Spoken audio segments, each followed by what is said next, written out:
Bonjour, je suis Hélène Diamond-Alelo, la présentatrice de magazine Parlons Profession. Vous nous avez fait confiance en 2021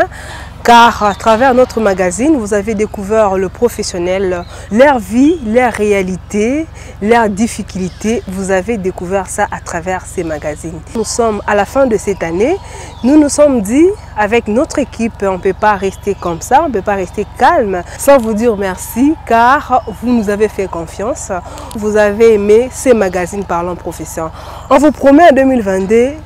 de découvrir encore de merveilles, des qualités, des exploits de professionnels qui évoluent dans notre pays, la République démocratique du Congo. Nous vous souhaitons meilleure vie, bonne année 2022. En 2022, vous allez découvrir, vous allez encore aimer, on ira encore partout pour voir comment est-ce que le professionnel évolue. Bonne année, meilleure vie 2022. Nous sommes Parlons Profession, bonjour à tous et à toutes. C'est un magazine qui fait la promotion des personnes qui exercent un métier, des personnes qui pratiquent une profession et aussi des personnes qui sont en fonction. Ces magazines vous amènent à découvrir les thèmes liés dans beaucoup de choses qui évoluent dans notre pays. Mais vous allez suivre les images qui vont vous mettre dans le bain de savoir qu'est-ce que nous allons découvrir ou bien qu'est-ce que nous allons parler après ces images. On se retrouve tout juste après Cédric Kalema à vous.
Magazine Parlons Profession, donc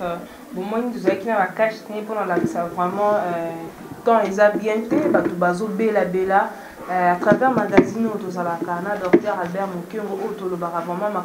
santé et ça vraiment ma bâton et belé de mon ana été ya moto yé vraiment na makambo peso les cas épidémie batnos bazo kosola batnos barim batnumi tout passi to be bonité to kokutana docteur Albert Mukengo yé azamonganga oyo to betane makambo santé alo bela biso nanu ezani no ezo déranger population batu baza vraiment éclairci batu baza ba prévention o ko éviter par exemple elo comme abe ko mabola dibemo ba image bo moni ne batu bazo sala vraiment to vraiment to ba ezani exactement. Bonjour docteur Albert. Bonjour les journalistes, d'ailleurs yo mo ndé otolo ba isai mo mikolo bilé d'ailleurs c'est presque 3 semaines au tozo mona la tête. J'ai vraiment regretté cette absence là, mais de toutes les façons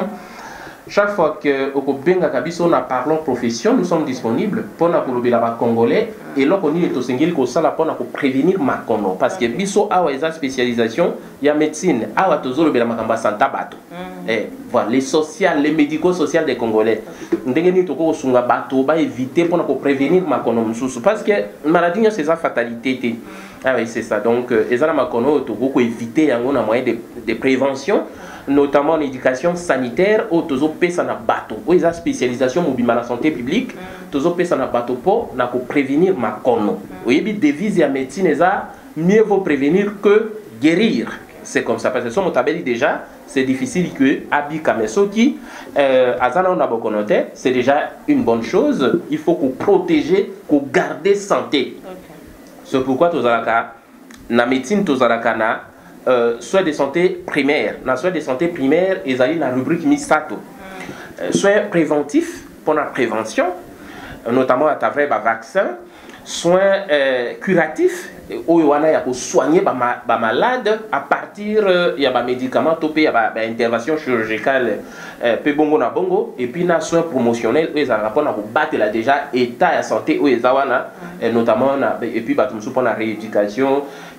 il y a réadaptation pour la besoin que ça va déjà dans l'infirmité, ceux qui topé dans handicap et suite dans la maladie, pour la rétablir notamment à travers la kinésithérapie, kiné, massage, ainsi de suite. Donc c'est comme ça. Docteur, on a dit un éclaircissement pour aller tous à Ranayo, pour aller tous à Ranayo. Il y a vraiment un moment, mais mon absence, non, belé. Donc, on le qui pendant le docteur, tout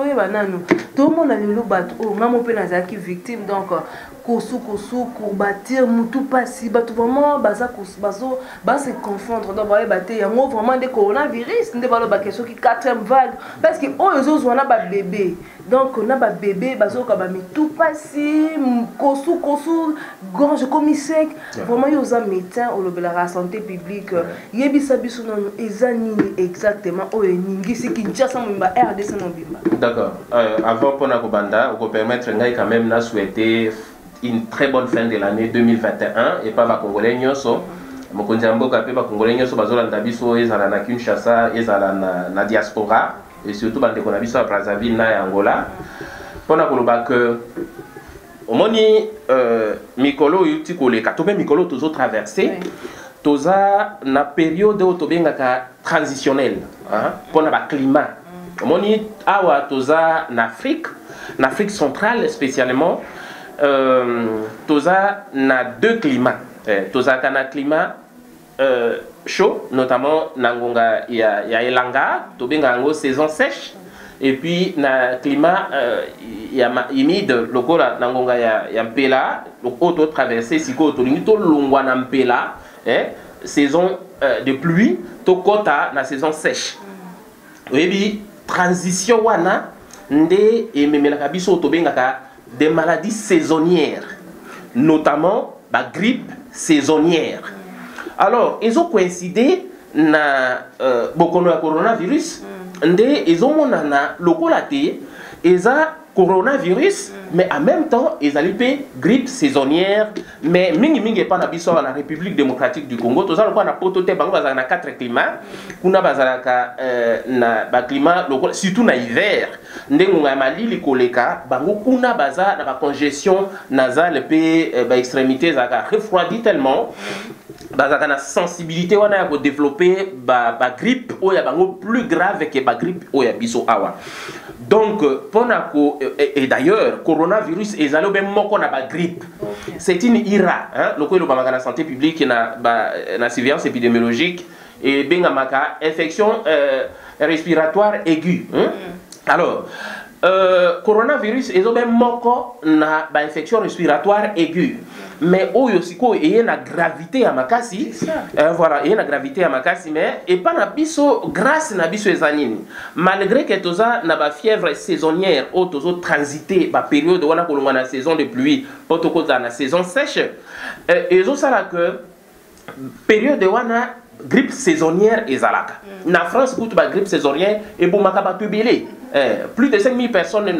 na saison moko kaka c'est ça mais et pas na biswawa bato babela kama grippe bilo ko yoka kaka ote mongongo mokosa nazoyoka posa goût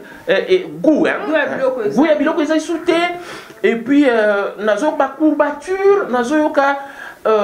zolezo kangama nazo kosola une tout sèche mutu pasi et puis tout sèche sèche wana ezanini ozo kosola mais crachat ezana ngoti ozo kaka mongongo uka ermo oyoka mongongo kosa omona bato musuba komo tia misabi na mato yote parce que zolo na biso e communique kati na mato ya partir ba trompe des stages. Donc tobenga kayango orel otorhinolaryngologie partie oyo ya rhinopharynx nde mutu ezalaka mingi exposé na ba grippe saisonnière wana. Alors ezalaka pe soit causé na ba virus notamment coronavirus mais ba virus mususu ezalaka pe causé na ba bactéries et puis ezalaka pe causé na ba allergie nzokande mingi mususu ba allergie mususu eutaka na floraison. o to benga ba pollen oyebi tango nzete zobota ba fleur mingi na poto eza na saison ya automne oyo ebota ba fleur mingi ba nzete zobota ba fleur hiver esili ba fleur ezobota na ngonga automne poto ekota na été ngongo mo eza na makazi alors ngongo ba fleur ezobota wana nde ba poussière ba fleur wana tango zo inhaler yango na partie ya respiration tango zo inhaler yango zo benda mupepe zo kota na ba poussière na zo kota soki okutani na nzete oke ozalaka allergique na yango okomona mbala moko ebandi kokosolisa yo d'ailleurs etunisaka bato babelaka asthme mingi okomona ba voie respiratoire mi contracté pour poussière wana continue kokota te du coup et déclencher tout peut et déclencher contraction il y a ba corde vocale notamment il y a ba bronche okomona bato ya asthme bazo développer ba crise mingi alors na ngongo yo et likambo ezali mingi ya kotia différence entre coronavirus na grippe saisonnière voilà tout à fait pendant que bande konanga ya ba congolais d'abord devant épreuve nyonso kozala nano paniquer te tozala paniquer te bien que variant nyonso ezoya delta et boujaki mokili lelo omicron ezo ningisa lisu mokili mais loko ya koyebeza que bien que omicron essaie commis déjà na RDC et puis parce que officiellement ministre de la santé le docteur Jean-Jacques Mbungane sa lobeli yango donc variant omicron essaie côté déjà na RDC depuis Afrique du Sud depuis voyez que les gens bazo voyager parce que awa na RDC za maladie à importation tous alaki nango awa te banda na Chine et que na bamboka ti et beaucoup na RDC à partir ba voyage bato bazo kutakuna bazoya ba memeli biso maladie alors eloko ya koyebeza que nani eloko liboso to paniquer te devant grippe nyonso bien que vous avez confondu na coronavirus parce que ba symptômes identiques c'est ça docteur mais les kamba koyeba weza que ba grippe na biso to belaka déjà kala auto médecin nango ba grippe saisonnière ba manifestation na yango ezalaka trop grave penzate lokola coronavirus parce que le coronavirus c'est comme moto très rapidement na détresse respiratoire c'est-à-dire quoi motazo kokasu na kopé maté azoyoka étouffement azoyoka blocage respiration ça soute azoluka mopepe soyate alors et kokoti rapidement na détresse respiratoire o ezo senga il faut aleka na oxygénothérapie ote batie na bonbonne oxygène batie ba masque mopepe kotelaye ba otela oxygène akotia si les autres sexanga po ebi mutu moko ba que à Pema Banda Kalati 72 ans, Nzamba Senga na ta sans flatter pour l'oxygène ou ya zoka na nature. Mais à Beli, à Kangami Pema, à Ken hôpital, batile ka bonbon d'oxygène pendant 2 heures de temps, bazo Senga ya futa soki to $50. Azoka mo keme Nzambe, c'est que Nzamba pesa to mo pepe ofele, oxygène a ofele to futi na ngombongo te 72 ans, na ngana futa combien 2 heures de temps seulement $50. Donc on a faire comprendre que oxygène est un des moteurs, hein, et plutôt est un carburant. Où ils ont fait fonctionner pour moi moto. Où ils ont fait fonctionner nous autres ya moto. Pas sans oxygène, bah cellule à moto et kokufa. Cerveau d'abord moto alibosa pour réclamer automatiquement on les a centre nerveux où ils ont bika. Et qui sont à partir de l'oxygène dans l'environnement, hématose et ça à niveau pulmonaire. Alors, ceux qui déjà montent la détresse respiratoire, donc dioxyde de carbone, OCOD, ils ont accumulé dans la katamakila, oxygène, ils ont dans l'environnement, ils ont cotaté. Alors, moto a cotaté directement dans hypoxie. Alors, hémolyse c'est comme ça, parce que les globules rouges et les autres les sources oxygène pour être transportés dans notre mobilité pour nourrir surtout le cerveau dans notre matin, moto ça la arrêt cardiaque, moto kota na coma, pe moto akufa. Alors, oxygène et la nourriture on a bâti la gratuitement dans l'environnement, bien que mon anakate, tout somba quand on a bon côté, mais tant que tu la candé. Il y a importance à l'oxygène. C'est pourquoi, pour vivre dans un environnement sain, ils ont déjà parmi les mesures et la prévention. D'ailleurs, pour tout le battre très rapidement, pour récapituler, septembre, septembre, ils ont les mêmes que septembre, il y a coronavirus parce que nous avons une infection respiratoire aiguë. Et voilà, ils ont ça que respiration, il y a moto, ils ont comme un caca. Moto azo ka courbature, moto azo perdre goût na ye, voilà, to benga ngo dysgésie. Donc moto azana azo identifier les sous elengi ya biloko te akoti ya sucre na monoko mais azo kongo dirait sucre te akoti ya mungwa na monoko mais azo kango lokwa mungwa te donc biloko ata batieli ye ba sorte nyonso ya biloko bomesa nango awa ote batia boye na monoko na ye azo kaso elengi ya biloko te tobenga ngo dysgésie donc c'est comme ça alors moto ako perdre pe même solo hein odorat azo kaso solo te elengi ya biloko azoyoka te solo kutu ya biloko azoyoka te oyebi nzambe asala biso basolo wana lokola koyoka solo à partir ya zolo eza lokola moyen de défense en nzoto soki oyoki déjà solo mabe ezopermettre yo olongwa na place wana mpo ocontinue koinale microbe te mpo solo wana eza mabe eza baémanation gazeuse ntango ezokɔta déjà ezomema mpe microbe oyo ozoinale ezokenda na tolo alors ntango ozoyoka déjà solo alors ozomiméfie na esika oyo eza na solo ya mabe nde tango solo ezoyoka na lisu te oza exposé na inhalation à n'importe quel microbe quel que soit l'environnement ozomi trouver imaginez que moto ya coronavirus par exemple to moto azosouffrir na grippe saisonnière oyo ya makasi soki akɔtata na poubelle ayoka ondire aza na paradis mpo ayoka susu solo na poubelle te amona yango kaka normal miso ezomona mabe mais zolo ezoyoka yango lisusu te c'est pourquoi nzambe asi apesa biso baorgane wana oyo tobengana organe de sens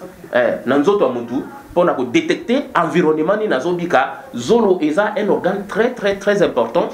mais le coup les porte d'entrée il y a mon pépé ils appellent également porte d'entrée il y a microbe alors et là vous voyez bien que parmi les mesures à prévention tous insister sur port et masque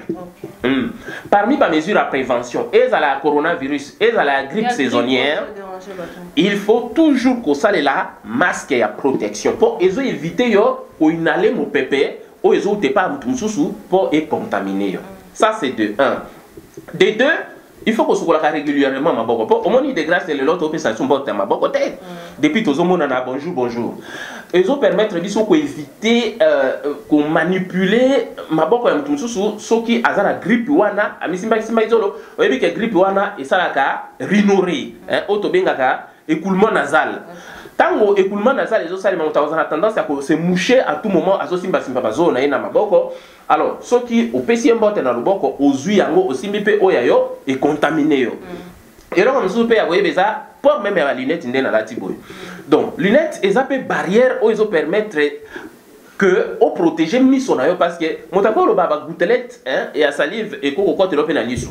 to pe motako ko sona pe ba gouttelette et ko ko te la yo na misu alors au ko risquer ko sala contaminer na nzela miso parce que miso e communique kana zolo preuve eza que ta motalela kana matanga amona kake même atanza ki na miyote a comment sentir miyo ezobima donc ezama ya miso ezoleka na nzela ya ba canal lacrymal ezoke kobimele na kati ya zolo parce que miso na zolo et communique na kati ya zolo à partir ya canal lacrymal donc c'est comme ça alors infection est touchée misu ezo risquer rapidement et bimana zolo ezo risquer rapidement et bimana matoi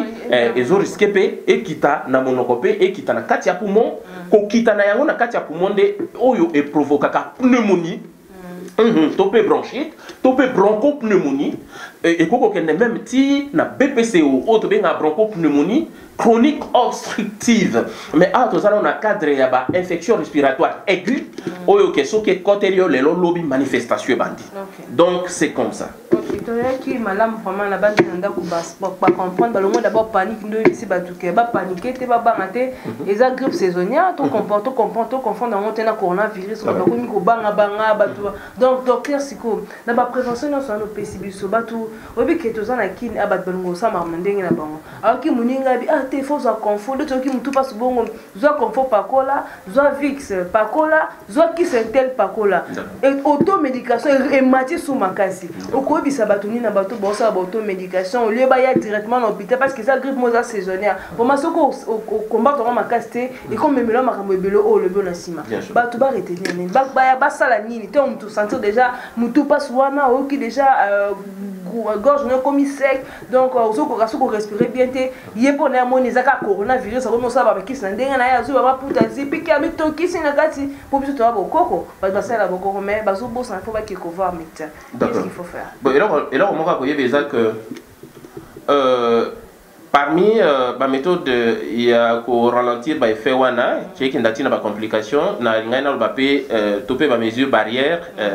na lingana insister effet ya kumeleka moi mai mingi et surtout mai ya malili penzate mai o eza moi moto, notamment ti, mai eza tiède. Ezo rafraîchir mongongo pe ezo éviter que gorge et comme sèche pour sécheresse wana ndé exposer très rapidement na ba lésion microscopique ezo permettre na virus ko mi fixer très rapidement va cellules la moutou pour se multiplier. Dans un premier temps,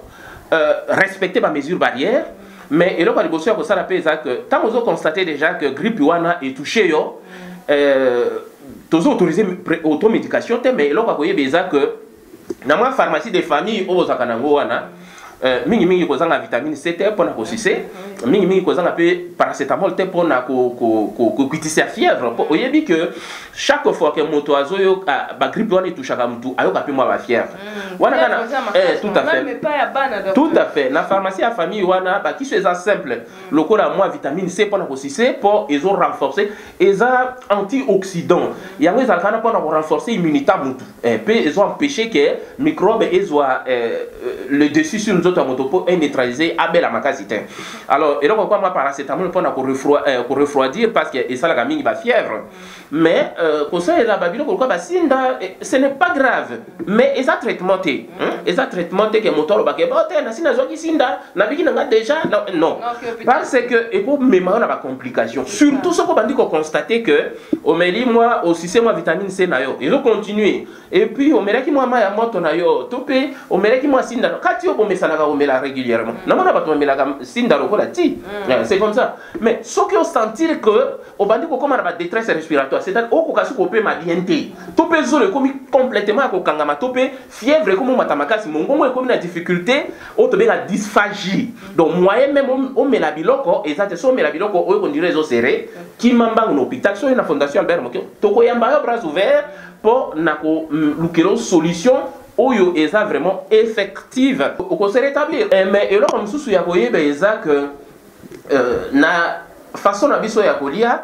tolia kabio et puis tolia kamalamu pe to mi réhydrata kamalamu to mela kama irrégulièrement ou ils ont empêché biso kokota na sécheresse wana ya ba voie respiratoire. Merci docteur, on a bandi au classement de la population donc comment vraiment pénétrer to chiter émission na biso docteur toza ba kinoa to tambola to kaka batu balinga neti na moment on a besoin to bazo boya ko hôpital soki ba na ke kuna ba okanga na za corona oh yo déjà éclairci biso que ça pas maladie saisonnière et par rapport à changement à saison tout ça mais corona pezali mais batu aboyi na bien ko hôpital te conséquence ni za na moto abi a sa l'automédication aboyi ko hôpital ça ba bisala ça. Non, ce qu'il y a, c'est que moto, ce qui a des critères, ils ont nécessité vaccination contre le coronavirus. À quel délibérément qu'on se faire vacciner, c'est gratuit.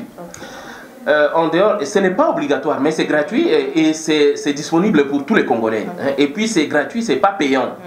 Mais ce qui m'otopé à Zanaye, na état de santé na normal que à beaucoup résister à la grippe saisonnière oyo kaka na ba méthode simple ndé tolobayi que moi maya moto to moi sinda na yeso ki tonde nini eza na gravité ako ipe ko mi couvrir na kati ya drap bo benga ngoso ki nini ami finiki na kati ya drap ami réchauffer et pour permettre que mitokiwana est libéré ba voie respiratoire na ye akomona mieux banda ko bloquer zolo et comme ko kitaper et libérer les respiration pe akobika na ye sans problème. Alors ba numéro na biso to affiche kango parce que ils ont permettre na mutinya sa ko ça il a biso confiance ya ko zo numéro wana ya ko benga biso parce que to ça disponible pour na ko pese l'explication nyozo to pe ko contribuer également ceux qui déjà beaucoup déjà établi pour lutter contre yango pour neutraliser yango parce que na baki ya que tozana soins préventifs tozana soins curatifs pe tozana soins promotionnels na kati ya paquet il y a soins de santé primaire. Donc c'est ça. Merci docteur Albert Mokyo on a lingawa parce que ceux qui tozana yo vraiment bazaka éclaircir na mbetali santé éclaircir biso to ba que saison oyo bato bazobela eza ba bébé baza ba mitu parce eza corona kakate eza ba maladie saisonnière donc ko vana nda ko so automédication te docteur yo expliquer biso so moni ba indice wana ba symptômes wana nzoto na vraiment ko vana nda kote yaka ba consulter yaka ba orienter parce que il faut zo mi pesa ba traitement yo moko ezo ça que persistance ya virus eza na kati ya nzoto na D'autant qu'on voit la souka, tu dois retenir nini parce que expliquer que ça maladie saisonnière, tu dois retenir vraiment nini. À travers ces autres lobby parce que c'est vraiment très important parce que que banga banga mwani ba boni ba so moni que ça corona ba comme banga banga boule ba kele na hôpital ba doit retenir voilà pendant le bague quatrième vague déjà coronavirus césari mais grippe oyo tozo souffrir na yango mikolo yo hein biso ba kinois eza na Brazza bozolanda biso eza na Angola partout bisika bozali grippe oyo tozo souffrir na mikolo yo eza grippe saisonnière hein coronavirus ezali eza na quelques individus pe o baza contaminé na yango mais oyo mutu nyonso na ndako kwa mako kosola mwa zolo passe mwa nini eza kaka coronavirus était longola panique hein devant ba phénomène nyonso ya vie ya société ndenge zo salema et loko liboso ko longola na no panique soko longoli panique au prendre toutes ses responsabilités de façon que pour la prise en charge na moko na biso tozolo bake ndeko soko zoyoka mungungo mukosa ozoyoko perdre goût ozoyoka o perdre odorat ozoyoka sous solote ozoyoka sous elengia biloko te topé okomi kokosola une toux sèche o kozokosola cracher zobimate topé ozoyoka mungungo mukosa mato mikosa ozoka ba courbature mutu pasi moi fièvre. Et donc, par exemple, na butu, ozu moi paracétamol na yo, aussi c'est moi vitamine C na yo, ou meni moi maya moto na yo, ezala ya sinda, ezala soki nini. Soko yoki kezo persister, ki mambangu na hôpital, benga docteur na yo, kende ozwa traitement ou est adapté, s'occuper ezo senga dépistage à coronavirus, kende gratuitement ko sala na bisika eza agréé ezo salema. Sinon, s'occuper eza coronavirus ko banga te. Nzamba sala biso ngolu ke tozobika na climat moko oyo tokeseni na climat lokola ya bamindele kuna malile kimakati bazoku febele nzamba sala biso pe ngolu et puis awa eloko akoyebeza que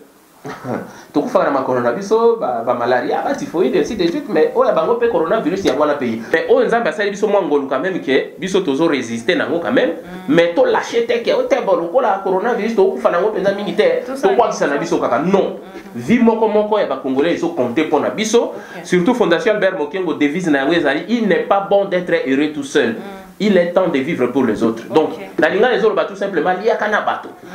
awande médico-social donc tout ça on a pour la social ba congolais et ça sur le plan de la santé na bango oh motaza maladie à opération oh aza solito on a besoin d'échographie d'ailleurs c'est faux prix hein la Fondation Albert Mokengo échographie pour tous échographie ça na $20 pendant que sungana babola nyonso basala échographie donc Fondation Albert Mokengo eza na beaucoup pour lire on a koyamba bandeko nyonso donc et donc ya koyeba eza que grippe oyo frappé mikolo yo eza grippe saisonnière bien que eza pe concomitante na coronavirus mais ko banga teke ote eza coronavirus na okende l'hôpital te ba okanisanga kuna donc lelo pe coronavirus ba komo kanisa pe bato isusu na hospitalisation te donc ba on peut son traitement o mi isoler yo moko na ndako na yo ba pe son traitement pe yo kino bien pe biki donc ko banga loko te mai ba mesure barrière salela moi mai ya moto gargarisme ngonga nyoso na ebisi ok et toucher yo te salela gargarisme wana pour na ko réchauffer kamungo tongo pourquoi moi mai ya moto tia moi sinda sans problème mais soko moni au komi ko pema na kaka ki mamba na hôpital donc soko za l'erreur au côté la détresse respiratoire pour ko na coma pe alors bon moi na yo ezana tina pona biso zo makamona série. OK, merci beaucoup na ba nyonso ba message kwa l'émission Parlons Profession. Merci na bato ba message na kukutu komona ngai na docteur Albert Mokengo avaka partenaire na biso na centre de santé na la foi où ils akapona ko ba hôpital vraiment santé déjà meilleur vivre année docteur. Merci beaucoup et d'ailleurs Fondation Albert Mokengo na Kingabwa centre médical de référence hein centre médical de référence na Kingabwa 2. Oui Kingabwa coup de chapeau d'ailleurs bonne fête et à fin de l'année na docteur Angèle Oyaza médecin chef de zone et à santé à Kingabwa confiance na biso na docteur Angèle Isaac centre Fondation Albert Mokengo ezali centre médical de référence na Kingabwa 2 donc sans fil mobimba hein biso mutu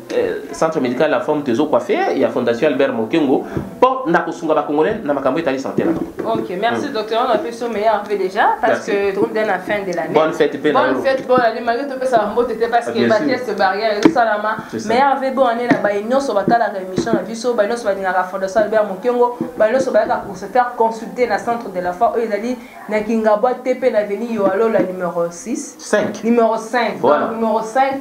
na na Kingabwa wana vraiment ceux qui boyo wana ba kwabino na kwabino esengo ezala ba problème zo déranger ba grippe saisonnière oyo ko banga te soko na Kingabwa TP donc avenue Walo la numéro 5 ba kwamba très bien meilleur vin équipe technique na mobimba meilleur vin na ba sur arc-en-ciel meilleur vin ba partenaire na c'est pour ça vraiment besoin na tamba ko wana kolemba donc aussi c'était Charlie Pitra là ba ki yoka no dédié ka émission oyo Charlie Pitra donc meilleur vin 2022 tout le monde me dit quand le barabino à très bientôt merci.